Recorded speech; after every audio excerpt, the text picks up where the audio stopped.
Buenas noches, boa noite. Estoy muy agradecida, muy obrigada con todos ustedes por la invitación, por permitirme formar parte de todo esto.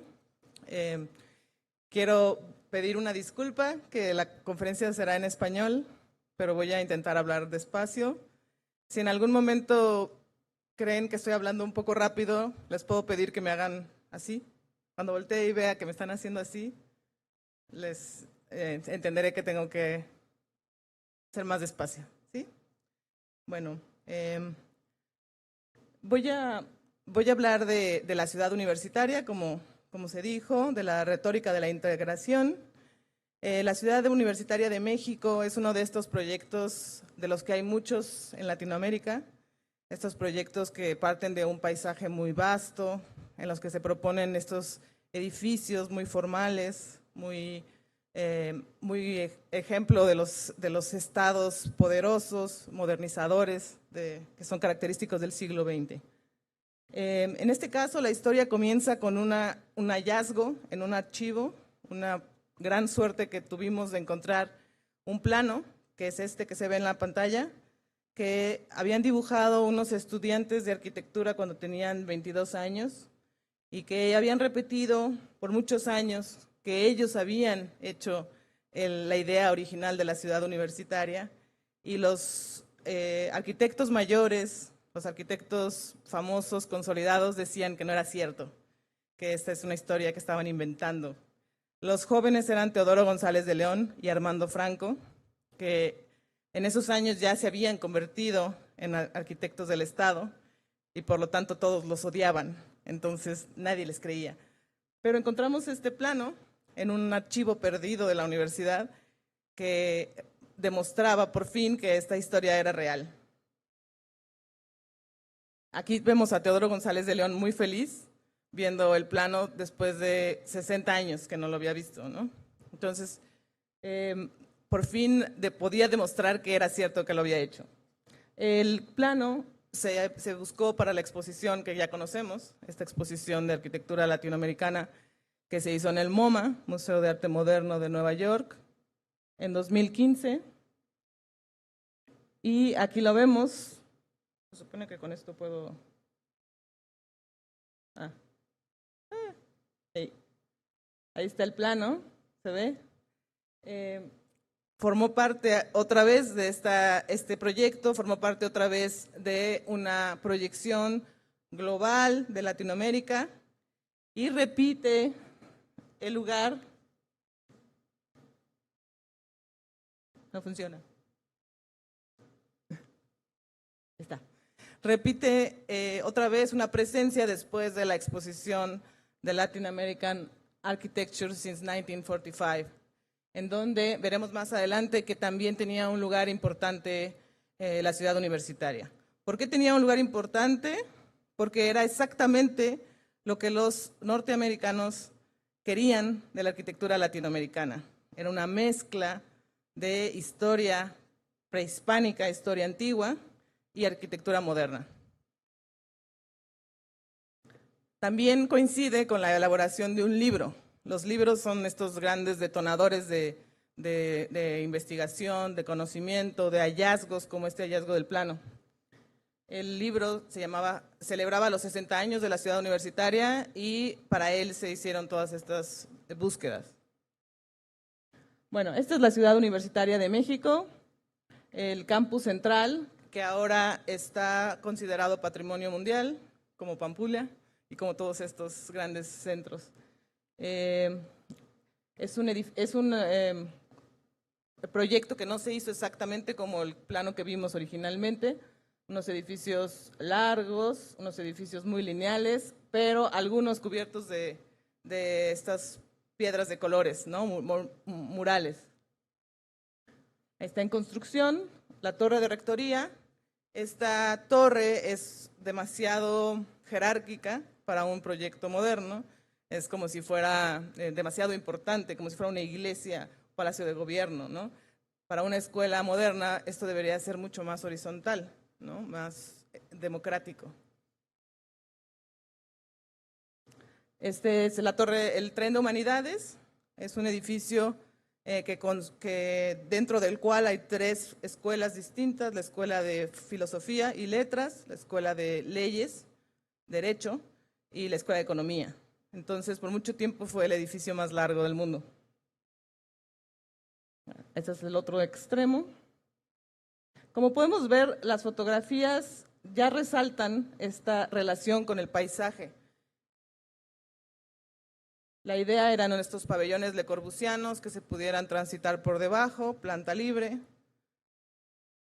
pésima orientación, todo el sol entra todo el tiempo en todos los edificios, no hay ninguna lógica de orientación. Este tren, todo esto largo, en realidad está dando hacia el sur. El sur, a diferencia de aquí, el sur para nosotros es donde entra todo el sol todo el día, ¿no? Entonces, pésimo. Bueno, hablando de integración, para empezar, se parte de la integración de muchas personas. Hay ingenieros que no están aquí, hay arquitectos y hay artistas, ¿no? Son demasiadas personas, muchísimas personas trabajando juntas en una cosa que parecía muy armónica. No, todo es muy bonito, es la variedad dentro de la diversidad, vamos a poner un orden. En realidad había muchos conflictos, hubo muchos pleitos y todo salió, para muchos todo salió mal, para otros salió perfecto. Pero había esta simplicidad aparente, estaba escondiendo muchos conflictos. Perdón. La ubicación de la ciudad universitaria es importante. Estamos en un valle rodeado de una cordillera volcánica, que está retratado así desde el siglo XIX por José María Velasco. Había muchos lagos, era una zona lacustre, completamente lleno de lagunas y lagos, pero poco a poco se fueron secando. Y este es el valle, la cordillera volcánica que se llama Chichinautzin. Y cercano a la ciudad universitaria está Xitle, el volcán Xitle, que está justo abajo del volcán Ajusco. Esto está cerca de la ciudad universitaria. Aquí podemos ver un poco cómo el volcán que está aquí, cuando hizo erupción, salió toda la lava, cómo se fue moviendo en esta dirección.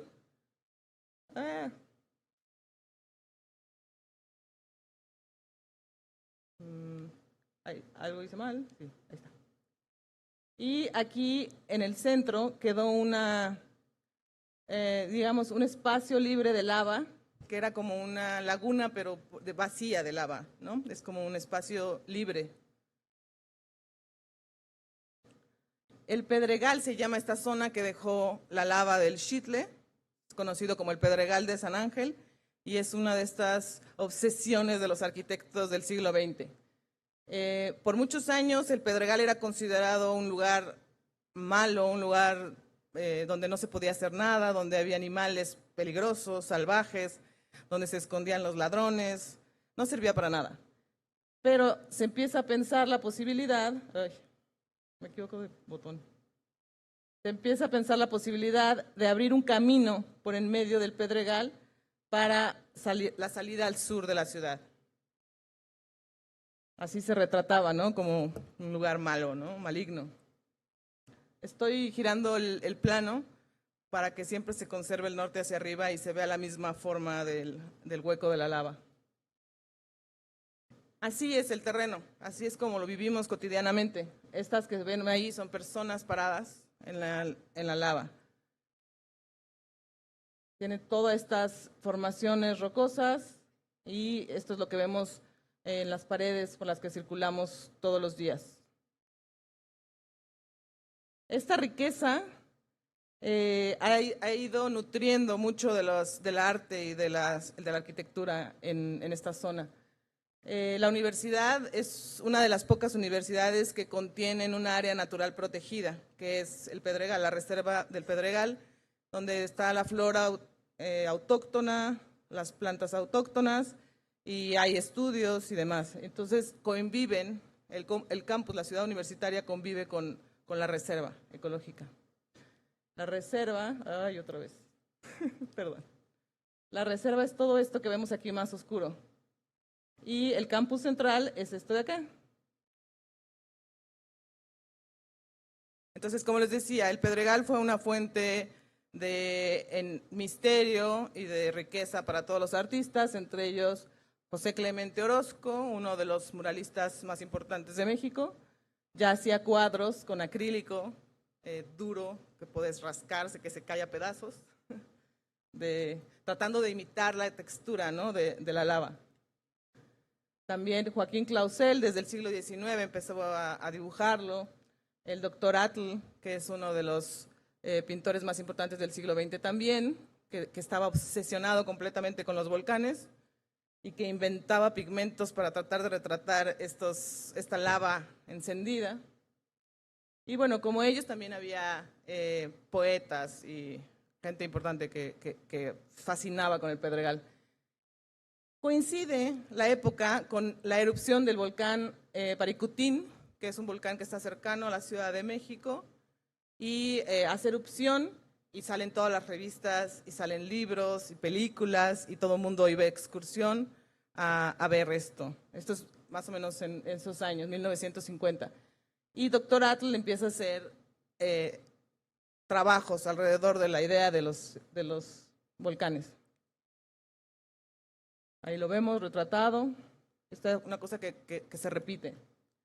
Esto es importante porque el paisaje volcánico se convierte en la idea de nacionalidad mexicana. El ser mexicano está en los volcanes, en la geografía, en el paisaje, ¿no? Esto nos suena conocido, también pasa aquí, ¿no? Esto es familiar, es una cosa que se repite en todos los países y que nosotros en Latinoamérica, lo tenemos más exacerbado, porque nuestros paisajes siempre se concibieron como vastos, ¿no?, como la posibilidad de cualquier cosa. Por ejemplo, aquí, Armando Salas Portugal empieza a trabajar al lado de Luis Barragán, tomando estas fotografías en las que se idealiza el paisaje y la vegetación del Pedregal. Por supuesto que la vegetación no es blanca, ¿no? Aquí Armando Salas Portugal está usando filtros de colores junto con Barragán para retratar un territorio que pareciera casi de otro planeta, ¿no? Están siempre en el horizonte los volcanes. Y empieza a utilizar esto para su proyecto que hace al lado de la ciudad universitaria, que son los jardines del Pedregal. Barragán es sobre todo en este momento una persona que hace negocios inmobiliarios, ¿no? Entonces, para lograrlo, tiene que conceptualizar el Pedregal como un lugar mágico, un lugar enigmático. Lo logra poniendo solamente unos pequeños escalones, ¿no? Y lo demás queda como raro, como misterioso. Y de arriba le pone el lugar ideal para vivir, ¿no? Como si alguien pudiera vivir en unos escalones o en medio de la roca. Bueno, ahí se ve otra vez lo que les decía de este espacio libre. Ese es el espacio donde va a suceder la ciudad universitaria. También, obviamente, el terreno era muy barato, ¿no? Había que hacer una ciudad universitaria y este es el terreno más barato que había. Había que mudar todas las escuelas antiguas que estaban en el centro a este nuevo lugar. Aquí vivía, por ejemplo, en la Academia de San Carlos estaban los pintores, los artistas, los escultores y los arquitectos. Y esto había que moverlo. Pero aquí se convierte en el lugar donde nace la idea, en la Academia de San Carlos. Se realizan las exposiciones para justificar la idea de la ciudad universitaria, utilizando las fotos, vemos por ahí las fotos de Salas Portugal, y exagerando, ¿no? Poniendo unas fotografías de unos lugares horribles en el centro donde viven los alumnos y hay que cambiarlo y hay que sacarlo de ahí. Se hace un concurso a nivel de escuela para ver quién es el profesor que va a desarrollar la propuesta para un concurso nacional. Y estos son algunos de los proyectos. Para la época, esto es 1947, no sé si se puede bajar, ¿no está este chico? No. Sí, ¿se puede ver completa la pantalla? para que se vean los pies de foto. Creo que no me ve. Bueno, 1947. Lo normal en esta época es hacer propuestas como estas, muy lineales, ¿no? Con algunas diagonales. Esto es muy moderno. Este es Augusto H. Álvarez. Este es Enrique del Moral, que hace una cosa mucho más parecido a la Academia de Bellas Artes, con ejes, remates, glorietas.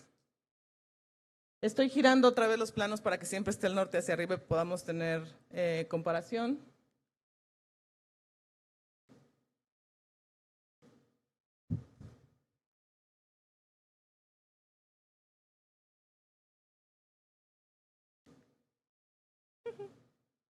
Esta es la propuesta de Mario Pani, que también vemos que juega con esta idea. Es un poco más moderno, pero sigue siendo diagonales, sigue siendo Beaux-Arts, ¿no? La disposición.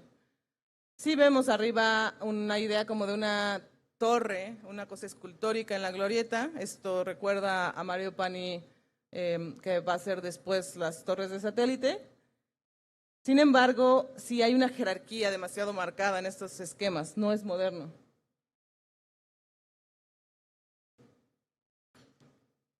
A diferencia del proyecto de los estudiantes. Aquí lo que pasó fue que Teodoro González de León y Armando Franco, siendo estudiantes, llegaron con Mario Pani y le dijeron: profesor, su propuesta no es muy moderna, ¿por qué no nos deja a nosotros hacer una mejor?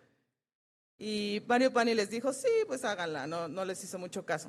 Entonces, ellos fueron y hicieron este plano y se lo llevaron a otro profesor, que es Villagrán García, es como el Lucio Costa mexicano, ¿no? Villagrán. Y le llevaron el plano y Villagrán dijo: está muy interesante esta propuesta. Entonces, en una reunión con el rector, la máxima autoridad de la universidad, Villagrán dijo: hay una propuesta de los estudiantes.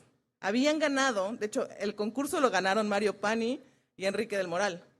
Ganaron los dos. Es un empate. ¿Se dice eso aquí? ¿Cuando ganan los dos? Ok. Había sido un empate. Pero Villagrán dijo: hay un proyecto mejor de unos estudiantes. Y entonces llegaron los estudiantes superheroicos con el plano, lo extendieron y el rector dijo: que se haga esta propuesta, ¿no? Por eso es que Mario Pani borró de la historia este episodio, porque fue humillado, ¿no? Frente al rector, fue obligado a seguir el proyecto de los estudiantes.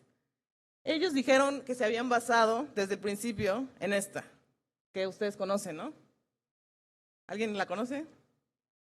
La propuesta de Le Corbusier para la ciudad universitaria de Río de Janeiro, de 1936. O sea, ya había pasado mucho tiempo, pero ellos la habían visto, les había gustado y en eso se basaron para hacer la propuesta.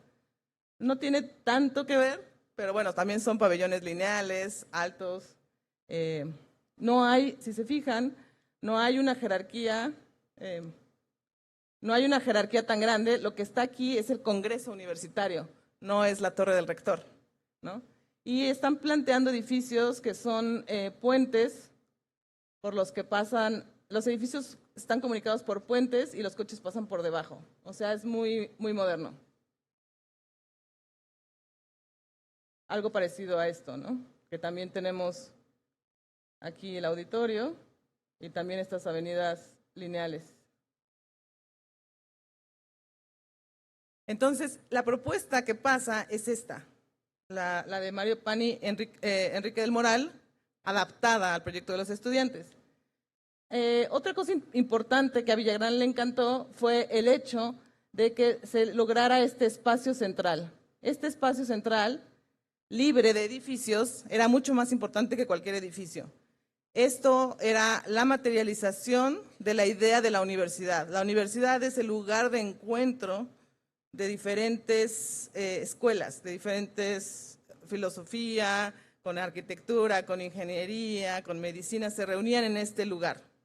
Hasta la fecha sigue siendo el lugar más importante de la ciudad universitaria y se conoce como el campus, como si el campus fuera solo eso, ¿no?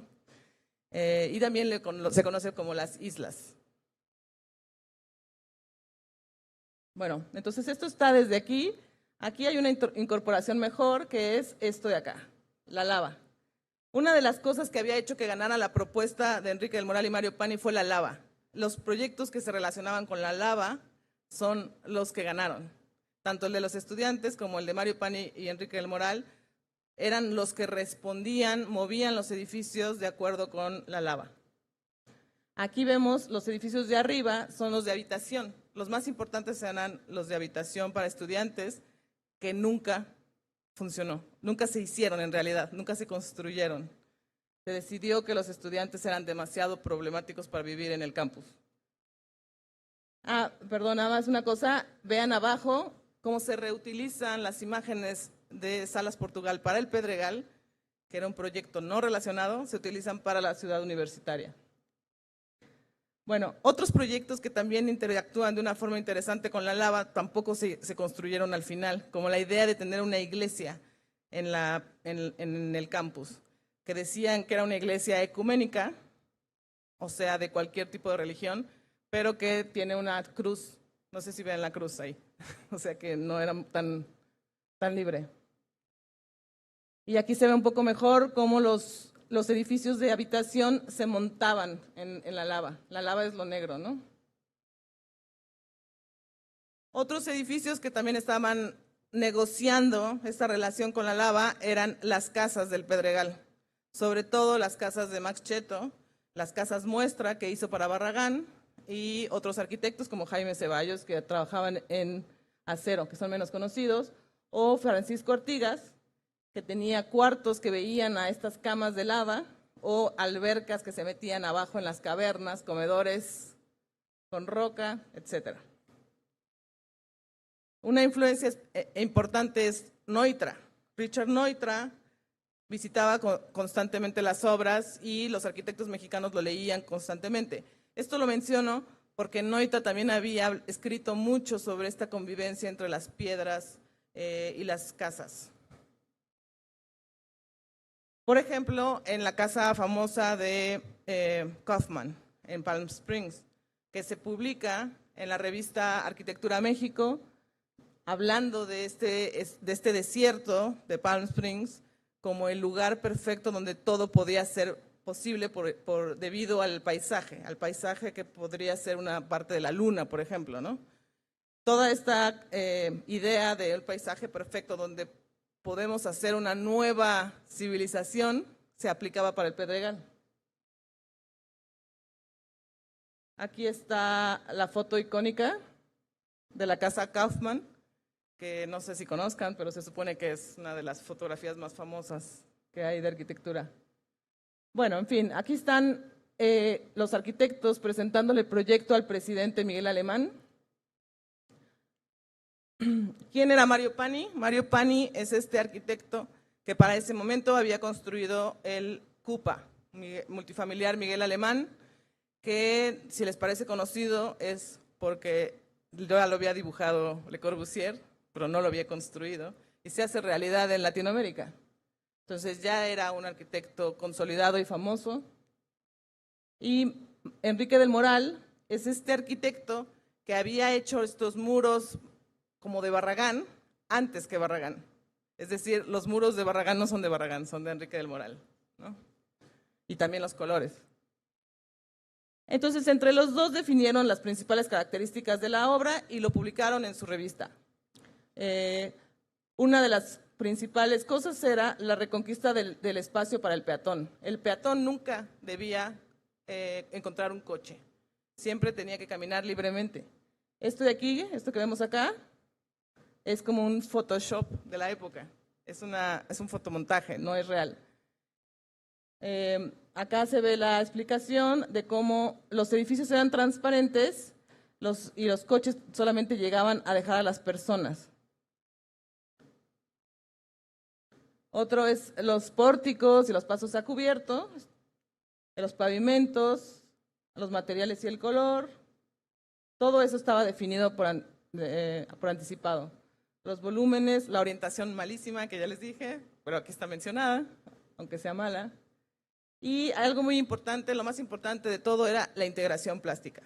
Integración plástica es lo que ustedes conocen como síntesis de las artes, es lo mismo, pero en México lo quisieron poner un nombre distinto y tratar de manejarlo con una idea retórica de la palabra integración, ¿no?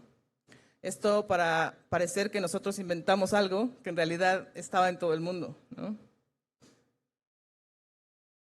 Vamos a ver un poco la evolución de cada proyecto. Este es el proyecto que se presentó, que ganó de la rectoría y cómo fue cambiando.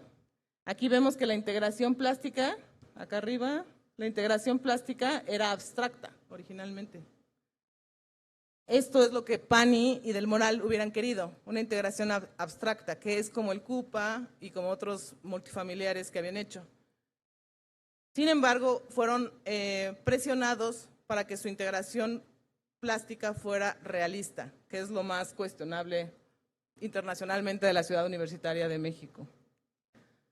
Así se ve el edificio de rectoría. Tiene estos muros de ónix. Y este es el tipo de integración plástica que tiene. La hizo Siqueiros, David Alfaro Siqueiros, que es otro de los 3 muralistas mexicanos. Aquí, por ejemplo, le llaman, los artistas que se peleaban con él, le llamaban la pelea de gallos, pero en realidad se supone que es el emblema universitario. Este es el mejor mural de la ciudad universitaria, se llama La Universidad para el Pueblo y el Pueblo para la Universidad, y es tridimensional. Aquí se ve en proceso, pero ya terminado es tridimensional. Tiene varios puntos de fuga y está pensado para una persona en movimiento, ya sea una persona caminando o desde un automóvil a gran velocidad, por lo que era en ese momento la carretera panamericana. La universidad está ubicada en medio de la carretera panamericana.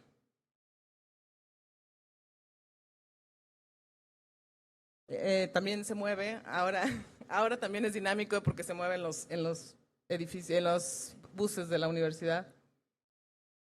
Aquí está en proceso el otro mural que se llama Las fechas de la historia de México y que es como una mano que se está moviendo, como con simultaneidad.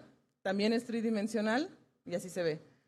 Y lo interesante de este mural es que cada rato lo borran. Cuando hay alguna manifestación lo pintan, ¿no? Y ponen una fecha nueva.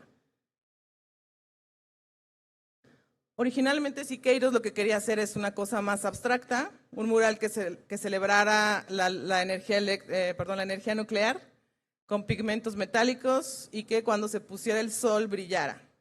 Pero no le fue permitido y en lugar de eso pusieron un horrible emblema universitario, súper formal. Para lograr esto había un sistema de circulaciones que se llama sistema Harry, en el cual, esta diferencia del proyecto de los estudiantes, que son puros circuitos y no se necesitan semáforos, no hay encuentros, todos son circulación, nunca se dejan de mover los automóviles. Los cuadrados son los estacionamientos y funciona más o menos así, la circulación, por zonas y por circuitos. Al final los edificios resultaron ser de una modernidad incuestionable. No era necesario, para muchos arquitectos no era necesario añadir murales, esculturas, nada. Los edificios eran suficientemente plásticos para necesitar cualquier cosa. Esta es la Facultad de Química, que es como un perfecto aparato, ¿no? Como completamente funcional ahí. Y bueno, no necesitaba nada. Estas rampas, por ejemplo, a los arquitectos que diseñaron esta facultad no las gustaban, no las querían, pero fueron muy celebradas, ¿no? Cosas como de la casualidad. ¿Podemos poner el primer video? Creo que es importante que veamos este video para que entendamos un poco cuál era la idea original, que no se puede ver ahora. Y aquí se ve muy, muy bien. De entrada, desde que empieza la película, es en medio de la nada. La ciudad universitaria estaba lejos, longo de todo, ¿no? Entonces, ¿vamos a poner el primer video? No, el video.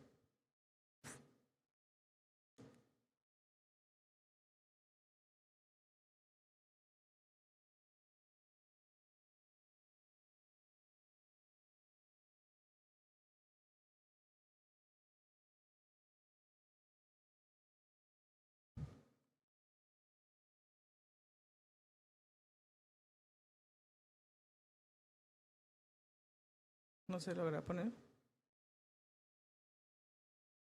Ah, ya.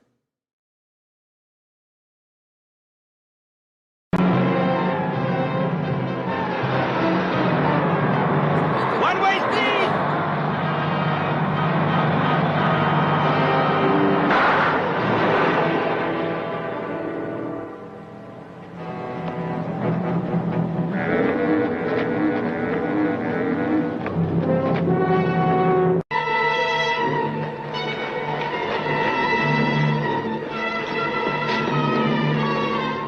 Se ve la torre de rectoría abierta en la parte de abajo.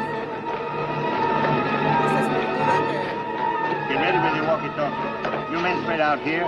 You boys go over there. All right, let's go. esa escultura que desentona. ¿Cómo se atraviesan ahí los edificios? Porque ya no se puede hacer eso.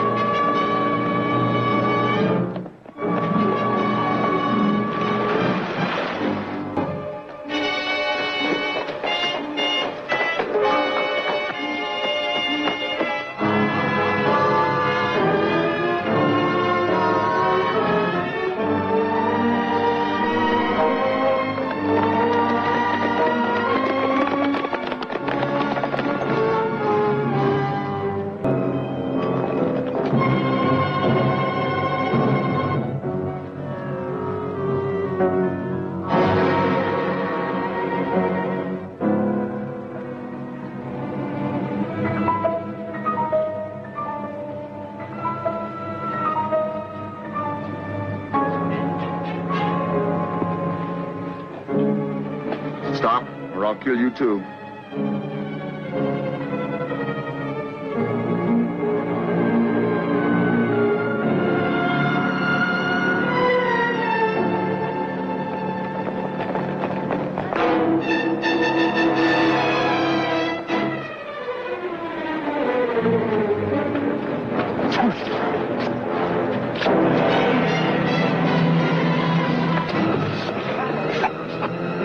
Let me handle this.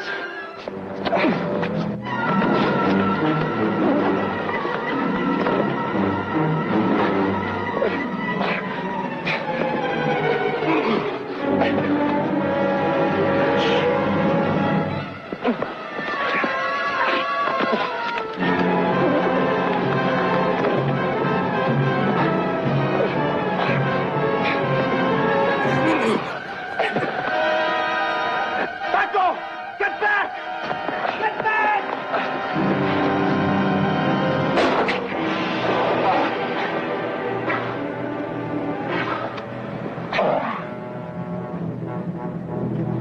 Oh, Paco, Paco. It's all right, Paco. It's all right now. He wanted to be my friend. He was afraid.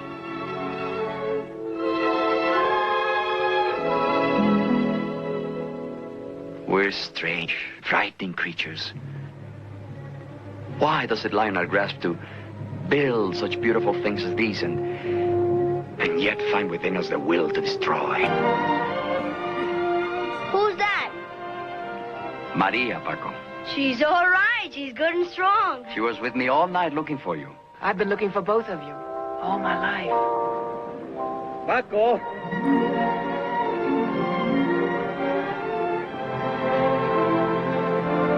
Thank you. Thank you. Where are we going now? Home! 46 Calle Mesones.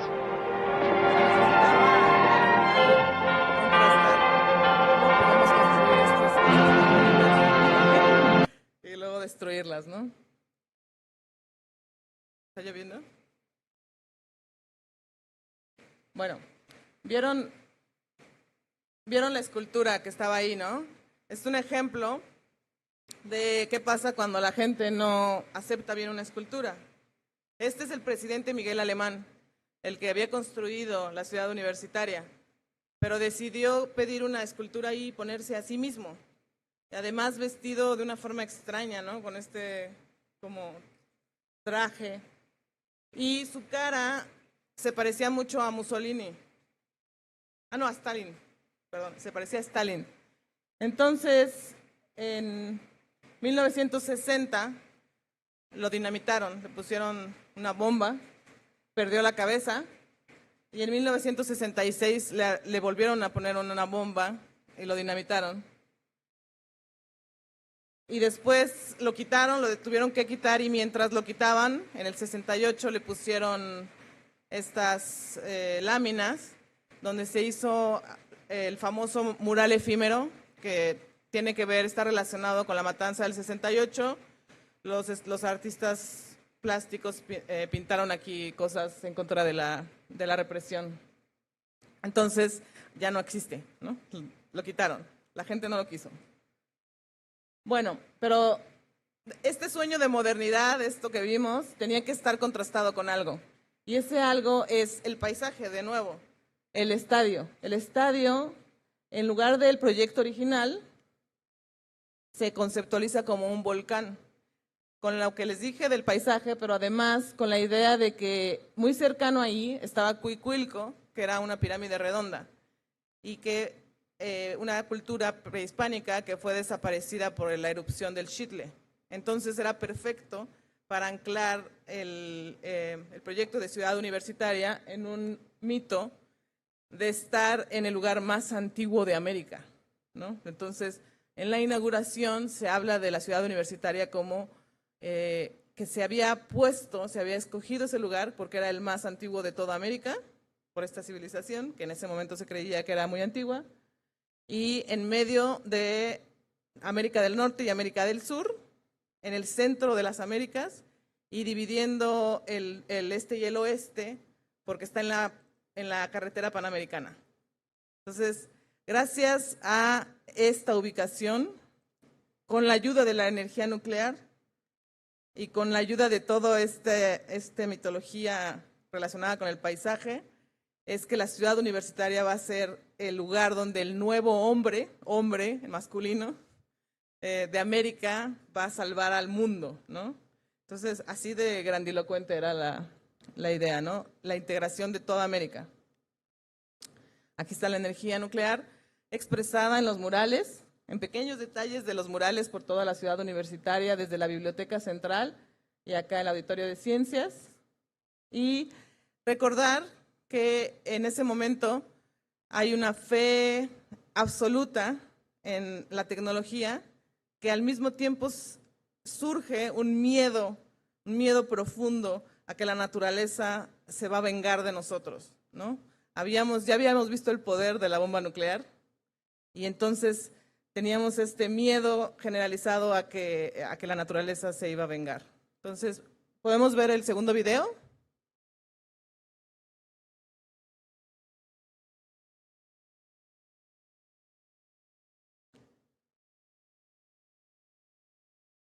Es un poco chistoso este segundo video, pero expresa muy bien esta idea.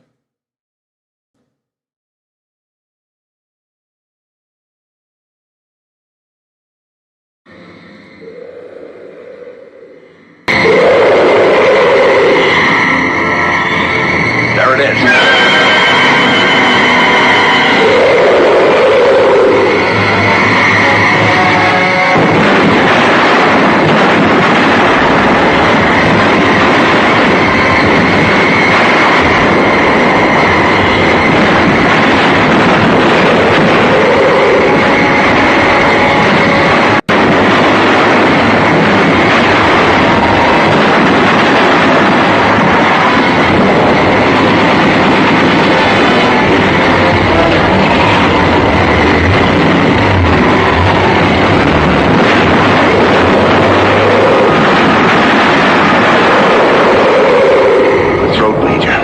White area on the throat. The head comes back just before it strikes. Right.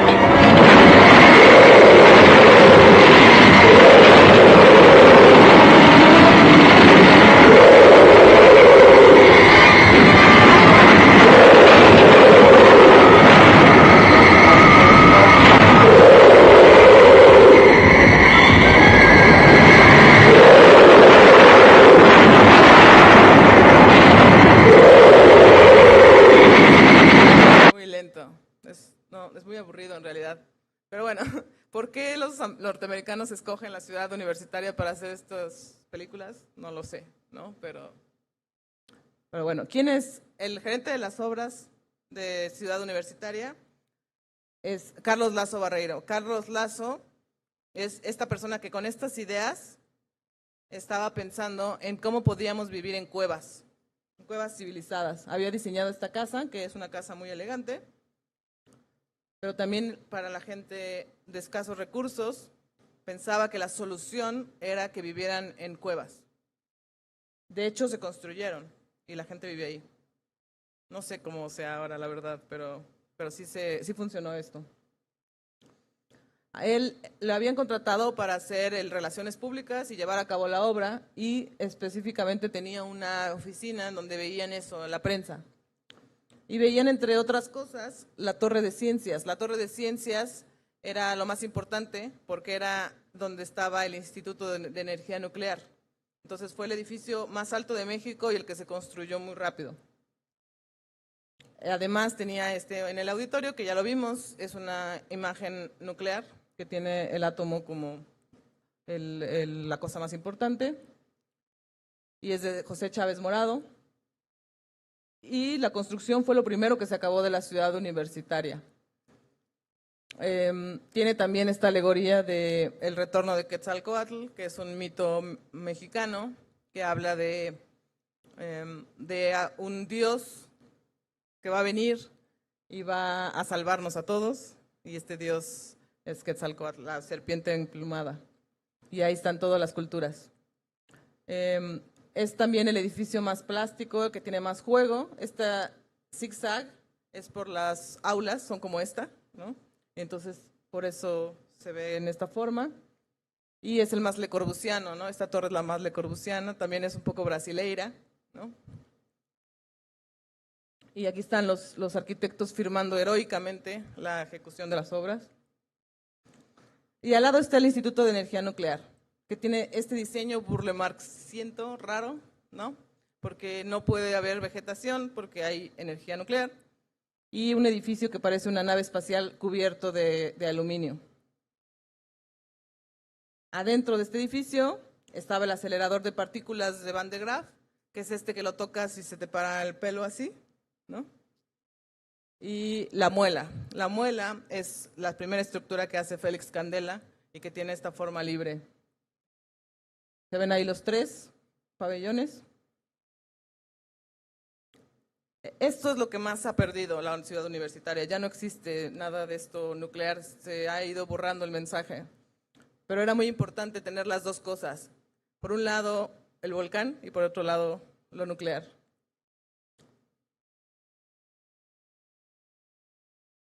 La biblioteca comenzó como una caja de cristal, pero su arquitecto era este loco que vivía aquí. Esta es la casa cueva de Juan O'Gorman. Este proyecto es posterior a la ciudad universitaria, pero por unos pocos años. Él fue el que decidió que toda la biblioteca se iba a cubrir de mosaicos de piedras de colores. Y el resultado es el edificio más retratado de la ciudad universitaria de México y también el más criticado. Cuando Roth hace este libro sobre la síntesis de las artes, la integración de arte y arquitectura, México queda como el peor ejemplo que puede haber para síntesis de las artes por usar el realismo.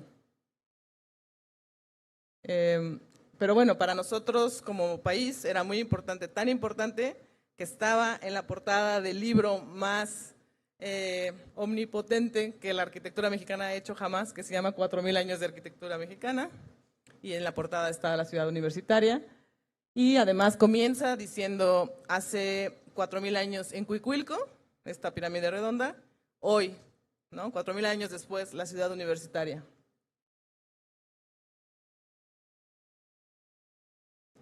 Voy a pasar rápido porque creo que ya me estoy pasando del tiempo.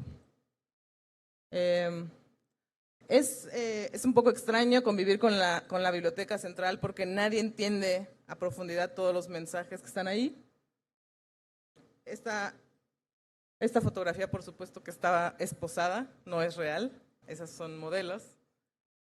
es parte de la publicidad. Pero bueno, es muy difícil de explicar cada cosa, pero por lo general son dos lados que se contrastan, y de un lado tenemos la Tierra como el centro del universo, y del otro lado el Sol como el centro del universo, de la galaxia, perdón. Del lado norte tenemos una imagen de la vida y la muerte, la noche y el día, para el mundo prehispánico, que en realidad es solamente para la cultura mexica, la cultura del centro del país, que ustedes conocen a lo mejor como aztecas. ¿Aztecas o mexicas? Bueno, es lo mismo. Cada uno de los lados cortos es bastante distinto. O'Gorman no quería hacer este mural de acá. Este no lo quería hacer así, O'Gorman. Este sí. Este es muy importante porque es el que condensa todo el mensaje del mural. Como pueden ver, tiene del lado derecho, tiene a los campesinos, y del lado izquierdo tiene al obrero. En el centro está el símbolo atómico, y este es Cuauhtémoc, el águila que emerge de nuevo, ¿no? En la unión del obrero y el campesino. Es un mensaje comunista, ¿no? Gracias a la energía atómica, la unión del obrero y el campesino logrará que Cuauhtémoc emerja de nuevo. Cuauhtémoc significa águila que cae, y es el último emperador mexica. Entonces, si emerge de nuevo es como si borráramos la conquista, ¿no? Bueno, preparó también estos cuadros para...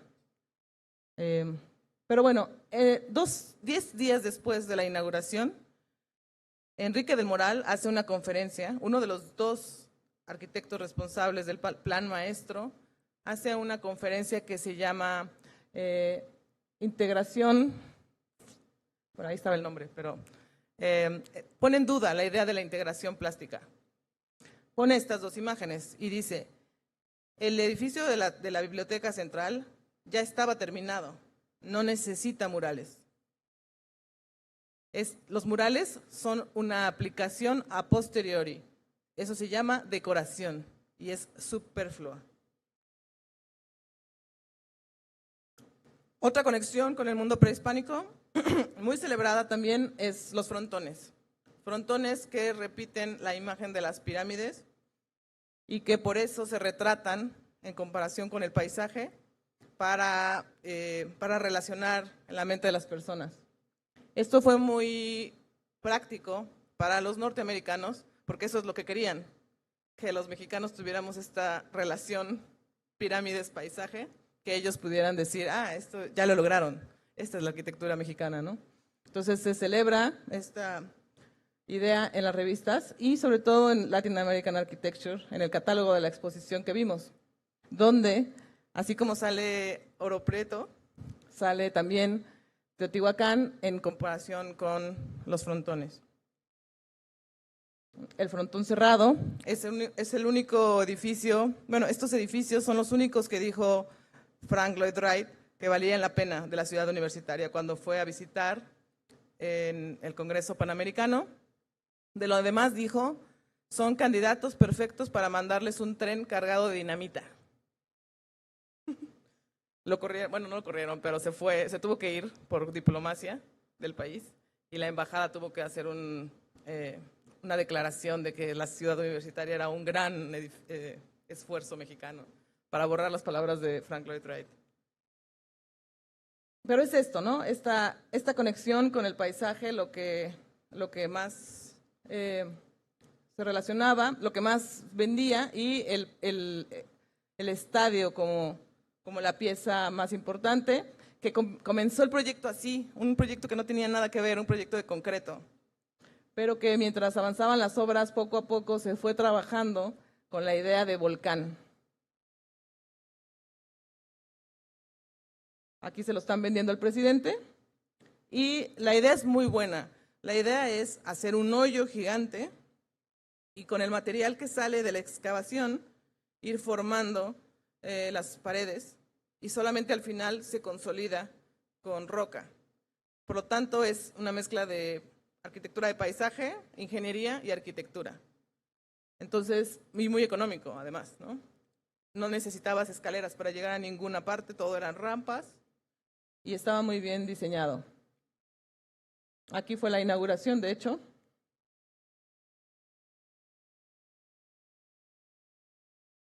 Y el problema es que tenía murales, tiene estos murales. Entonces, Enrique del Moral lo pone también como diciendo, todos vimos cómo se terminó el estadio. Nadie pensó que no se había terminado. ¿Por qué teníamos que agregar esto? ¿No? Y además, el proyecto completo era cubrir todo con murales. Son murales también escultóricos de Diego Rivera. No lo terminó porque se murió.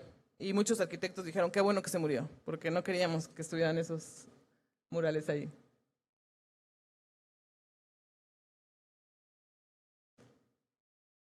Y bueno, para terminar, solamente decir que la ciudad universitaria finalmente sí es integradora, al final sí es el espacio donde se expresa la sociedad mexicana, aunque no sean universitarios, es un espacio abierto, un espacio público que se vive cotidianamente, es patrimonio, pero es patrimonio vivo. Y es un espacio donde las cosas importantes se expresan, como ahora las luchas feministas, y donde la gente lleva a sus perritos a pasear todos los domingos, ¿no? Y bueno, eso sería todo. Muchas gracias.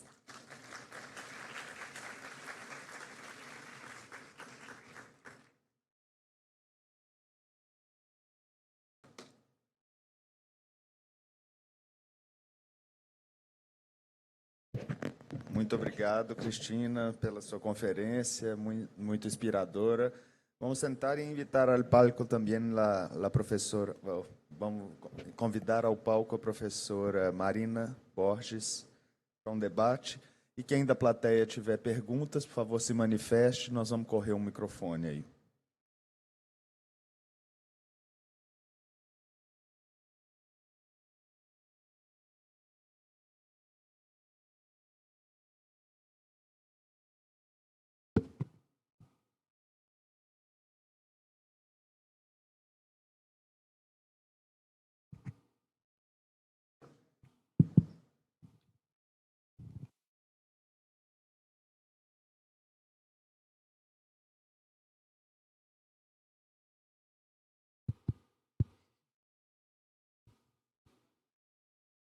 Temos alguma pergunta na plateia, pessoal? João.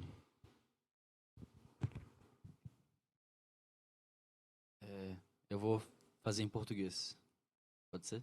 Tá. Essa traduz para lá, mas vai ser bem simples. Mais alto? Dá para escutar agora? Eu não sei se você teve tempo de conhecer Belo Horizonte, mas a gente tem um FMG, que é um campus enorme, afastado da cidade. E que foi planejado da mesma maneira que foi planejado o campus da Cidade do México. E tem uma crítica até hoje, teve quando esse campus começou a ser, foi idealizado, e que era a retirada das ideias da cidade e passar por um oásis de estudos. E assim, é problematizado até hoje. A gente tem a escola de arquitetura, é a única que não migrou para esse campus fora que hoje em dia é dentro da cidade, mas que é distante do centro da cidade. E tem um grupo de arquitetos que gostaria que a escola de arquitetura integrasse esse campus distante, e tem um grupo de arquitetos que entende que a escola de arquitetura tem que ficar na cidade. E aí eu queria saber se existe essa discussão dentro dos entendidos lá na Cidade do México.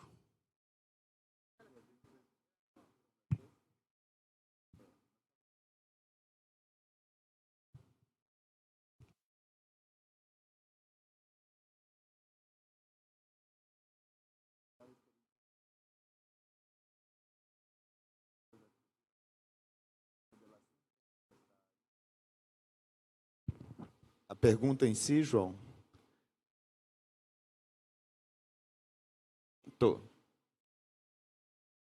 Se tem essa discussão do...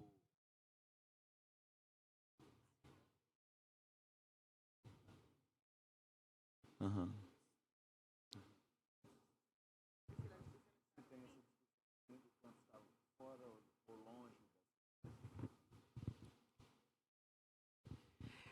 En su momento fue una discusión muy importante. La idea original de sacar la ciudad universitaria del centro de la ciudad fue la misma, evitar disturbios, porque los estudiantes siempre estaban haciendo pues manifestaciones, travesuras, desfiles, cualquier cantidad de tonterías en el centro. Entonces, y bueno, eran como donde estaban los desencuentros más importantes, ¿no? Entonces, mandarlos lejos era deshacerse del problema. Pero el problema era que era tan lejos que necesitaban autobuses foráneos, autobuses grandes como de turismo, todos los días para llevar a los estudiantes. Y ahora sí es un problema porque quedó en medio de una ciudad muy densamente poblada, es como una favela. De un lado tiene favela y del otro lado tiene el Pedregal, que es pues gente muy rica, ¿no? El proyecto de Barragán son casas que se venden en dólares, ni siquiera se preocupan en ponerlo en pesos mexicanos porque es carísimo. Entonces se quedó en medio de una división de clases, ¿no? Por un lado de la ciudad universitaria son favelas, ciudad completamente informal, autoconstrucción, y por el otro lo contrario, ¿no? Una locura, pero de dinero, ¿no? Entonces sí hay este problema, pero lo que se intenta es que la ciudad universitaria sea siempre abierta, aunque hay problemas de seguridad, que no surjan rejas, que no haya controles para entrar, sino que forme parte de la ciudad, que sea permeable. Es lo que se intenta, pero no es posible muchas veces. Hay algunos muros, que, sobre todo hacia la zona de las favelas, que no es bonito, ¿no? No es lindo.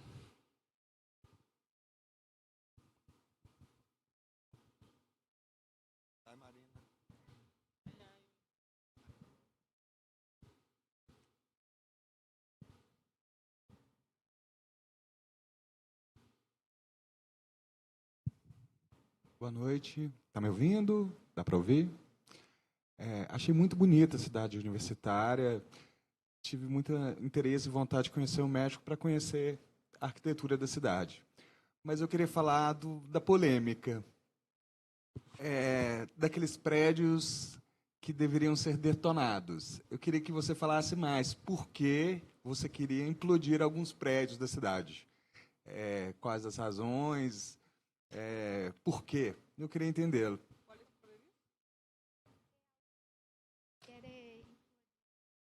Edifícios. Prédios são edifícios. Você pergunta sobre a polêmica porque te sugieres que alguns dos edifícios da cidade deveriam ser. ¿Cuál polémica? ¿Cuál polémica? Yo no entiendo cuál.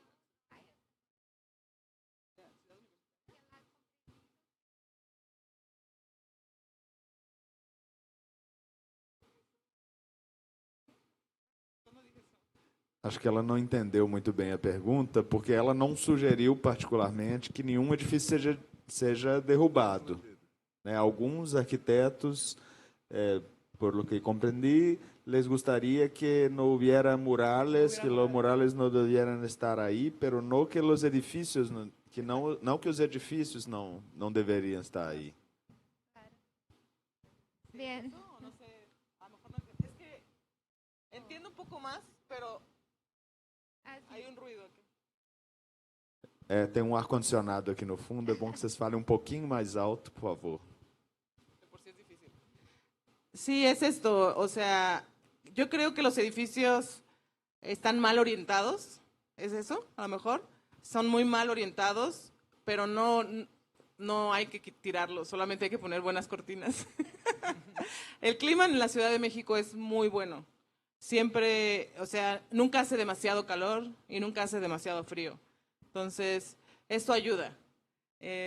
Sí fue más importante la forma que la función, ¿no? Era más importante que se vieran de cristal, aunque no tuviera lógica, pero se puede resolver de alguna forma, no lo tiraría. Lo que tiraría a lo mejor, pero no es posible, son las ampliaciones. Por ejemplo, las plantas bajas, que eran transparentes, como los 5 puntos de la arquitectura de Le Corbusier, planta baja libre, Estos se tuvieron que cerrar porque la población que se planeó para que se cuadruplicara se fue al doble de lo cuadruplicado, o sea, la proyección fue mucho más de del crecimiento, ¿no? Entonces tuvo que cerrarse, se tuvieron que añadir edificios y actualmente hay otras 2 zonas de ampliación de la ciudad universitaria. Pero lo único que es patrimonial es este primer momento. Bien, Cristina, aprovechando el tema, fue muy inspiradora tu charla. La incorporación de la cultura mexicana y de los elementos culturales en la arquitectura moderna fue un tema bastante importante. Ahora que has dicho sobre la expansión de la ciudad universitaria, ¿cómo esto se pasa en los proyectos actuales?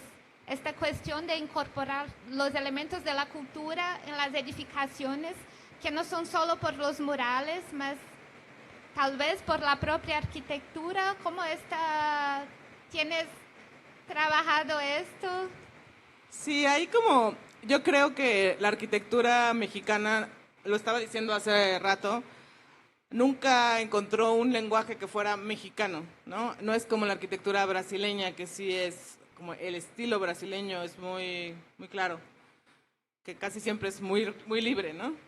Pero en México no, en México esta obsesión se ha llevado de muchas formas, algunas demasiado literales, ¿no? Como estos edificios que gritan, ¿no? Soy mexicano. Como Bruno Sevi le llamaba grotesco mexicano, ¿no?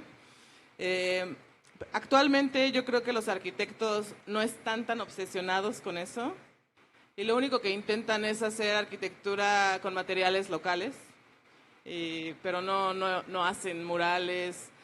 Cuando algunas ampliaciones de la universidad sí han hecho murales, pero son malos, o sea, no es lo mismo que antes, ¿no?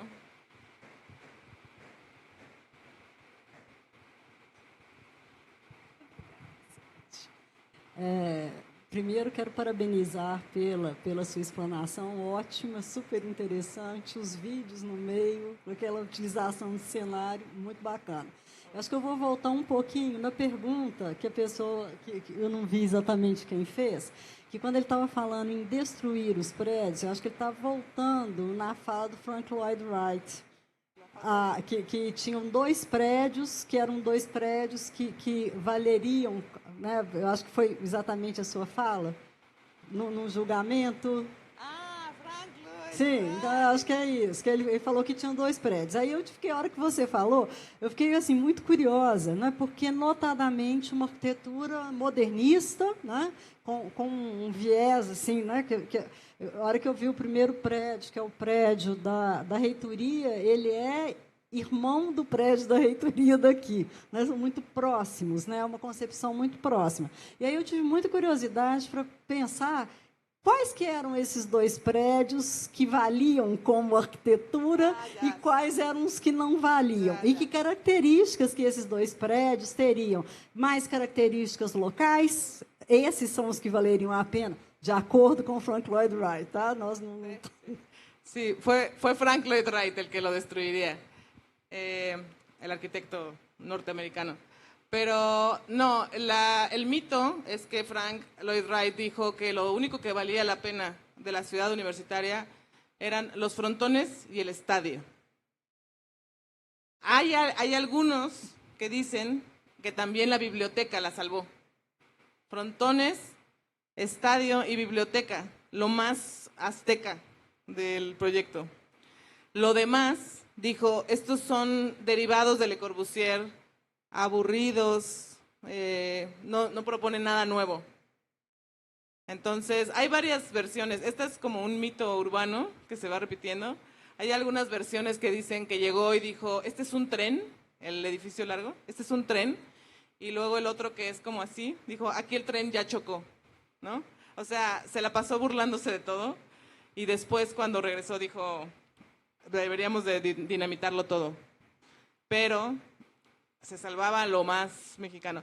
Esos son mitos, porque lo que es real es que lo tuvieron que sacar de ahí, se fue a Estados Unidos y la embajada y dijo que la ciudad universitaria era increíble, porque hubo un problema diplomático. Eso es real. Pero lo demás son mitos, porque los arquitectos usaron a Frank Lloyd Wright para legitimizarse ellos. Por ejemplo, Juan O'Gorman decía, mi casa, la casa cueva, vale mucho, porque Frank Lloyd Wright vino aquí y dijo que era increíble, ¿no? No sabemos, solo él estaba ahí, él y el supuesto Wright, ¿no? Así como ese, hay muchos otros, ¿no? Lo importante aquí, lo interesante es darnos cuenta que los mexicanos estaban obsesionados con Wright. Querían agradarlo, querían su aprobación, ¿no? Es lo que nos dicen estos mitos. Como los buenos colonizados, necesitábamos la aprobación de los norteamericanos. Y de Neutra también.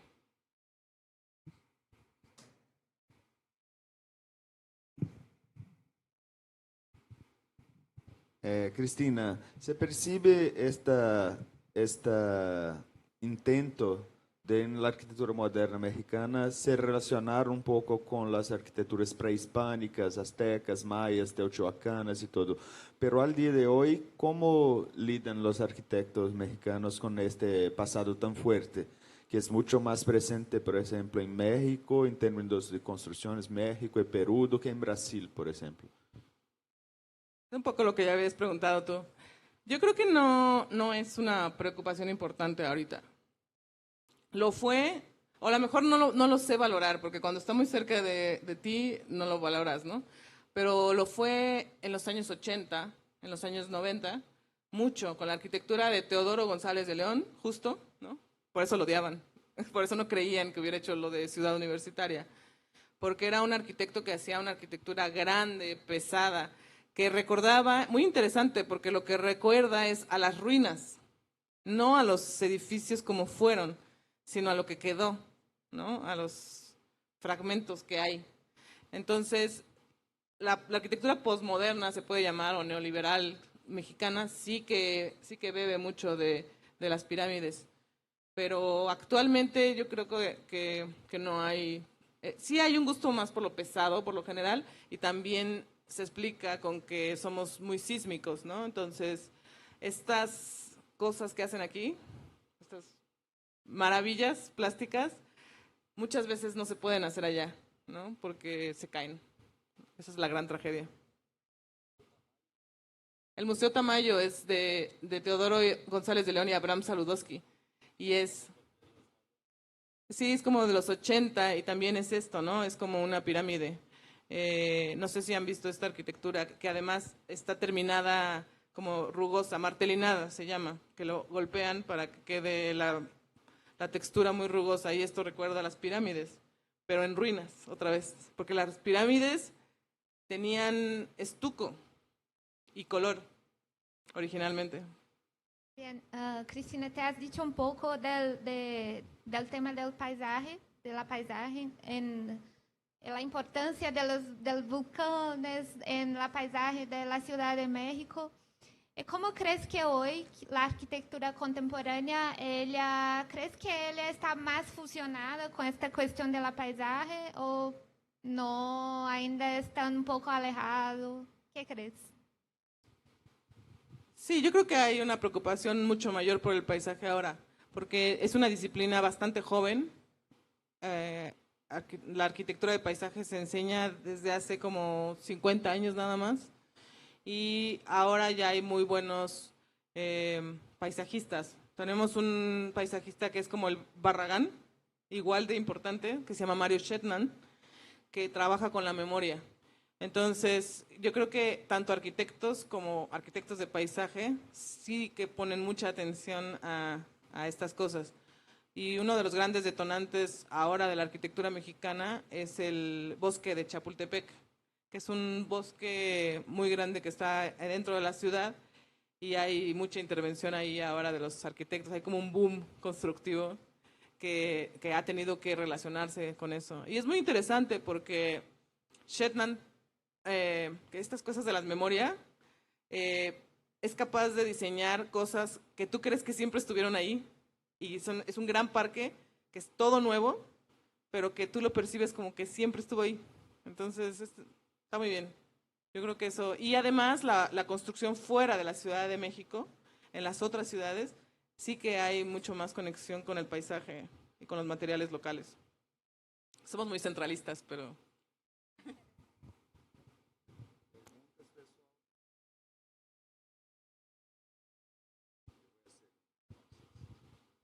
Mira, Cristina, no sé si lo vas a saber contestar, pero algo que me intriga hace rato es la relación entre las ciudades universitarias en México, Caracas y Brasil. Claro, en México se intentó un sabor mexicano con los artistas de ahí. En Caracas estaban siendo invitados los más grandes del mundo por aquel entonces. Y en Brasil, un otro abordaje. Pero más de eso, es la casualidad o no del origen y de la formación de sus autores. O sea, Mário Pani, que estudou na Europa, hijo de diplomatas. Carlos Raúl Villanueva, que estudou na Europa, hijo de diplomatas. Lúcio Costa, que nasceu e estudou na Europa, hijo de diplomatas. E que relação entende como isto, seja política, seja de colonização ou de ventajas que tinham eles e oportunidades? Como lo miras a estas correlações? Definitivamente no creo que sea una cosa que venga de Europa. Yo creo que la idea de la ciudad universitaria es americana. O sea, floreció en América. Tanto, aunque no nos guste tanto en Norteamérica, como mucho mejor, mucho más bonito en Latinoamérica. Y la confluencia o la coincidencia entre que son hijos de diplomáticos, lo que explica es que son muy poderosos, ¿no? Se necesita alguien que sea muy poderoso para llevar a cabo una cosa así. Aunque debo decir que quien sacó adelante el proyecto de la ciudad universitaria no fue Pani, fue Carlos Lazo. Pani tenía mucho más interés en los multifamiliares y en otras cosas, pero el que le puso así toda la energía fue Carlos Lazo, porque iba a ser presidente. Entonces tenía el apoyo de Miguel Alemán detrás. Y lo del arte, yo creo que se explica por la idea general que hay de síntesis de las artes, ¿no? Es una época de posguerra, una época en que se necesita recuperar la poética en general, por múltiples razones, y los mexicanos tratando de dar una nueva expresión a algo que lo que se consideraban expertos, que era el muralismo.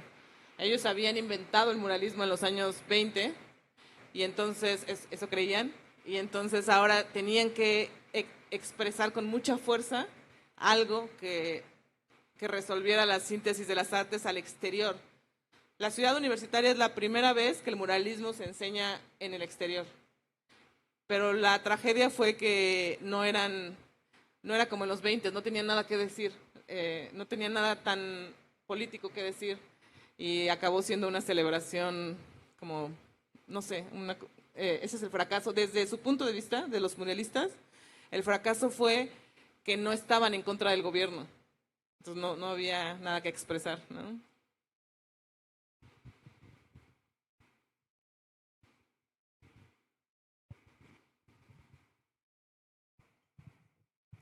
Ei, boa noite. Eu queria saber, porque você comentou agora que a cidade universitária ainda tem uma influência muito grande europeia.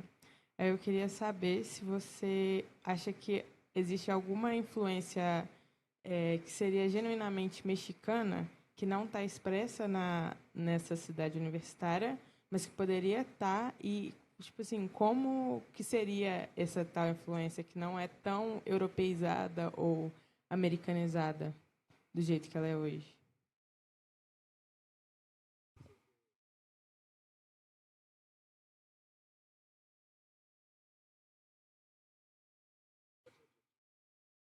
Eu queria saber como que você acha que uma arquitetura mais essencialmente mexicana, que ela tem uma alma mais mexicana do que a europeia, porque essa, como você falou, ela busca influências, mas ela possui meio que um espírito europeu, pelo que eu entendi. E aí eu queria saber como você acha que seria uma aplicação correta dessa influência mexicana que não fosse europeizada. Esa es una pregunta muy difícil. No podemos dividirnos. O sea, no somos solo mexicas ni solo europeos. Somos una mezcla. Entonces, si tratamos de hacer una arquitectura que sea solo mexicana, estaríamos mintiendo, ¿no? No sé. Se hicieron muchos intentos. Hay arquitectos que trataron de hacer como una especie de arquitectura maya, pero siempre fueron fracasos porque no vivimos como mayas, ¿no? Necesitamos tener internet, teléfono, televisión, electricidad, y todas esas cosas son difíciles de adaptar a una lógica de una cultura prehispánica, cualquiera, ¿no?, de ellas. Incluso, por ejemplo, los norteamericanos que vienen a México quieren una casa mexicana con estilo neocolonial, ¿no?, con tejas. Ellos también se dan cuenta que no pueden vivir ahí al final, ¿no?, porque está lleno de tierra, no hay wifi, no sé. Entonces hay siempre este juego, ¿no?, de querer expresar la identidad y de darnos cuenta que también parte de nosotros es europea, aunque no queramos, ¿no? Só uma segunda pergunta que eu queria saber é porque a gente teve uma palestra com a Faith, que ela era palestrante, que ela falou uma coisa que eu achei interessante. Ela falou que a gente aplica na América Latina e no Sul Global uma forma de analisar a arquitetura sustentável que só é cabível para os países europeus e do norte global, tipo, bem mais gelado do que o atual. Aí eu queria saber, porque você comentou que os prédios são virados para o sul e que por isso ele bate o dia inteiro dentro dos prédios, então que fica meio quente. Eu queria saber se existe alguma forma de que esses prédios são sustentáveis, são sustentáveis na localização deles, ou se eu entendi errado, perdão. ¿La utilización de qué? ¿Qué es sustentable? ¿Los materiales? La orientación.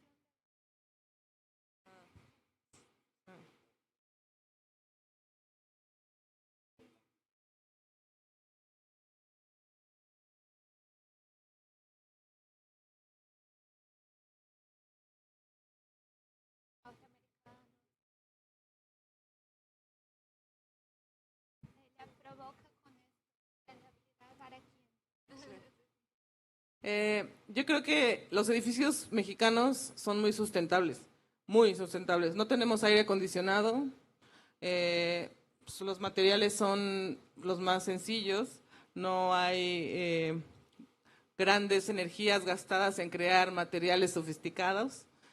La orientación puede estar mal, pero no es grave, o sea, con una cortina se resuelve. También tenemos la suerte de tener un buen clima y eso es lo que nos hace sustentables. Algo muy sustentable de la ciudad universitaria es que se usaron los materiales que estaban ahí.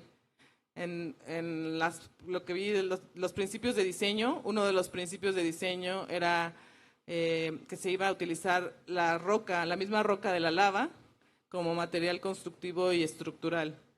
Y se desarrolló la tecnología de los bloques de tabique industrial, que fue muy práctica para construir muchos edificios de una forma eficiente y no tan dispendiosa, ¿no? No es un material tan sofisticado, es tierra, ¿no? Y esto, o sea, no hay alfombra, no hay nada, es muy económico. La economía va de la mano de la sustentabilidad, ¿no? Hasta cierto punto, no hay gasto de mantenimiento, no hay ni siquiera, o sea, es eficiente, el flujo eficiente de los coches, por ejemplo, también ayuda, ¿no? No sé. Obrigada.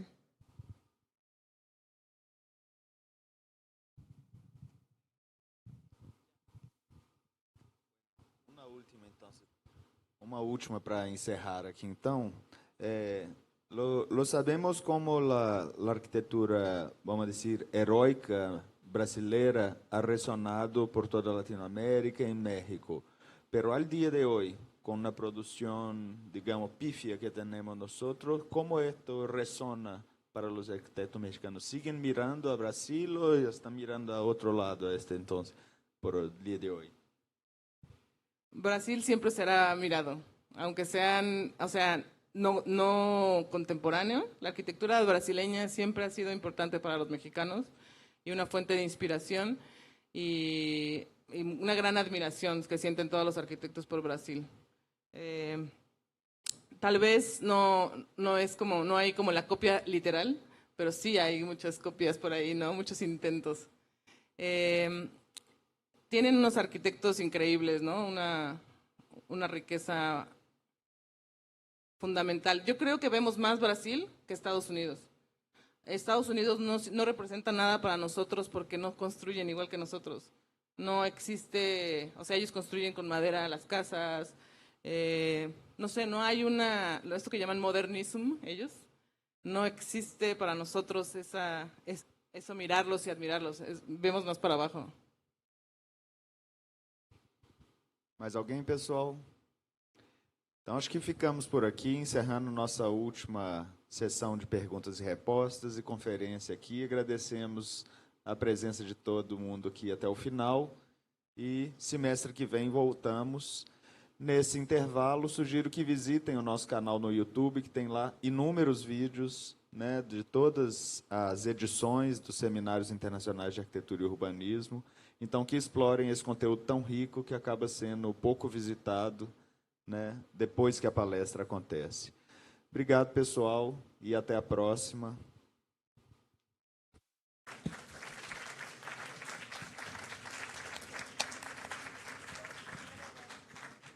E, arriba de tudo, graças a Cristina por estar aqui com nós e ha viajado por largo tempo para estar aqui. Muchas gracias. Muchas gracias, Cristina. Fue un placer tenerte conosco esta noche.